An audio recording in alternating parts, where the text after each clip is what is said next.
Tomato festival तर ऐकलं होतं, पण गोटमार मेळा काहीतरी वेगळंच आहे. हे होतं छिंदवाडा जिल्ह्यातील पांढुर्णा गावामध्ये. झालं असं होतं की सावरगावची मुलगी आणि पांढुर्णाचा मुलगा ह्यांचं एकमेकांवर खूप प्रेम होतं, पण गावकऱ्यांना ते अजिबात मान्य नव्हतं. मग दोघांनी विचार केलं की आपण लग्न करावं, पळून जावं म्हणून. पण दोन्ही गावांच्या मध्ये होती जाम नदी आणि जाम नदीमध्ये आला होता पूर. आता झालं असं होतं की त्या पुरात ते दोघं पण वाहून जात होते. आता हे गावकऱ्यांनी बघितलं आणि त्यांच्यावर ते दगडफेक करायला लागले.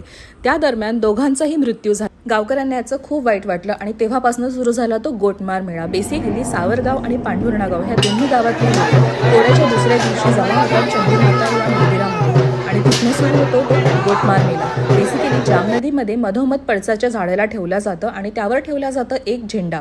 आता दोन्ही गावातली लोक एकमेकांवर आक्रमकपणे वार करतात, गोट्यांचा वार करतात आणि जो झेंडा घेऊन जाईल तो जिंकेल, तो विनर असं गृहीत धरला जातं. आणि एकदा काय झेंडा निघाला की दोन्ही गावचे गावकरी जमा होतात चंडीमाताच्या मंदिरामध्ये एकमेकांना